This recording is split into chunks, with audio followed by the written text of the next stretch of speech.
and welcome to my channel on healing my mind and body through nutrition and exercise. Welcome back if you've been following along, and welcome if you're new. Please make sure to hit that subscribe button, like, follow along, and comment. Where are you on your journey? Have you been on the carnivore journey for the first time? Or have you been on it for a long time? Like, where are you? Leave that in the comments. I hope that you could hear me well today, because I'm sorry my microphone died and I wanted to get this video in before I'm not able to, because I'm going to be really busy tomorrow. And so I have my earbuds in. I'm hoping that you can hear me with them. If not, I apologize. Put your volume up. But today I wanted to give you a quick Q&A that I have been asked before, and something that I have experienced many times since starting the carnivore diet. I am almost 200 days of the carnivore, and so this is the question: how do you navigate social situations or dining out while sticking on a strict carnivore diet? I will tell you, it is not easy at times. It could be frustrating. It could be annoying that I can't order in all the time anymore like I used to, right? But I know that the carnivore diet has healed so many things in me. So stick to your belief, stick to your diet, and don't feel bad or shy or whatever it is that you're putting in your head about this question. So when you go to, for example, somebody's house for a social event, this is what I ask: what is on your menu? What are you going to have there to eat? Because I cannot eat a lot of things, and I just want to make sure that you have something that I can eat there. If not, if you're okay with it, can I bring my own food? More than likely, they're going to tell you yes. They're going to tell you what's on the menu, and maybe there's something you could eat and you're all good, ready to go. Have fun and enjoy your day. But a lot of times you can't expect for people to have what you can eat.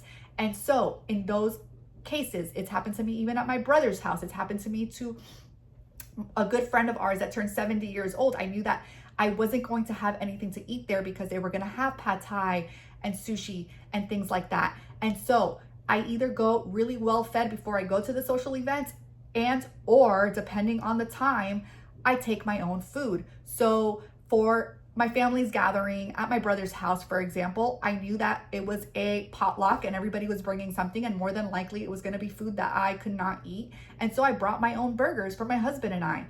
And thankfully they had a little charcuterie that I was able to pick on, but everything else I couldn't have. And so I was so grateful that I brought my friggin' cheeseburgers, and I sat there and I ate my delicious burgers, and so did my husband, and there was nothing wrong with that. Everybody else was eating all the other stuff, and it is what it is, right?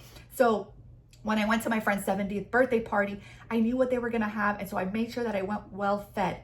Note to self: I still got hungry because it was a late party and I got hungry. So next time, I know I'm gonna take maybe some pork rinds or some snacks that can stay in the car, and I can just go to the car real quick, eat a couple snacks if I'm hungry, and get back to the party.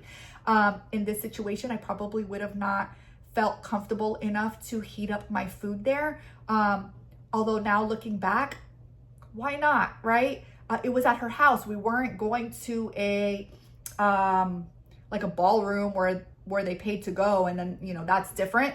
In that case, then yes, take food in the car, because more than likely they're not going to accommodate you there. But I was very lucky because the person's birthday, his wife, were very close. I call her Tia, and she knew that I was starting this carnivore diet back when I was doing it. And she went out of her way, because they told her that they could not just put the chicken on the side or the meat on the side.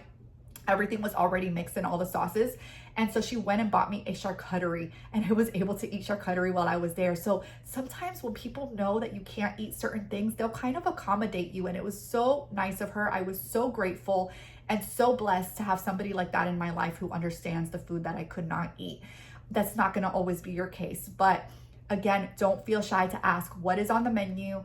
And is it okay if I can bring my own food? More than likely, they're going to tell you yes. Now, again, if it's like at an actual event place, then you'll have to see. Like if it's like a wedding, more than likely they're going to ask you fish or chicken, and you can say chicken cooked in butter only, please. I'm allergic to seed oils, and they'll accommodate you or whatever. But that's another story, right?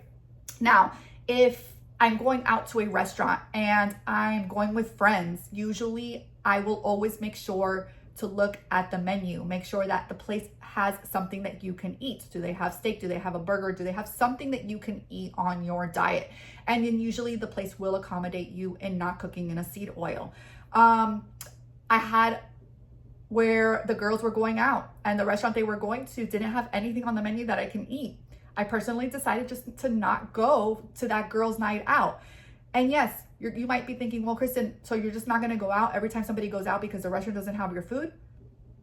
If they don't have it, I'm more than likely not going, because I don't want to sit there and watch everybody eat food that I can't eat and not enjoy myself. And I don't want to be questioned as to why I can't eat all the stuff that's in front of me.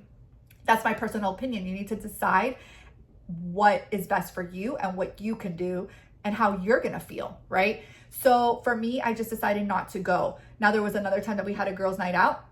My friend knew. She made sure that they had something I can eat. I checked the menu and sure enough, they had burgers. So you just kind of have to play with each situation, see how you feel, but stick to your nutrition, especially if it's for your health and it's not just about losing weight, right? Because I know that if I have something in seed oils, it's going to trigger inflammation. It's going to trigger my anxiety. And it's not worth it to me. You just got to see what works for you in your situation. Like I said, don't feel shy asking. Don't feel bad about looking at the menu beforehand. It's about your health, and your health comes first. So always remember that. I hope that this video helped you. If you have any more questions on the carnivore diet or animal-based diet, please leave them in the comments below. I would love to get them answered in a video, and I hope that you have a beautiful day. See you tomorrow.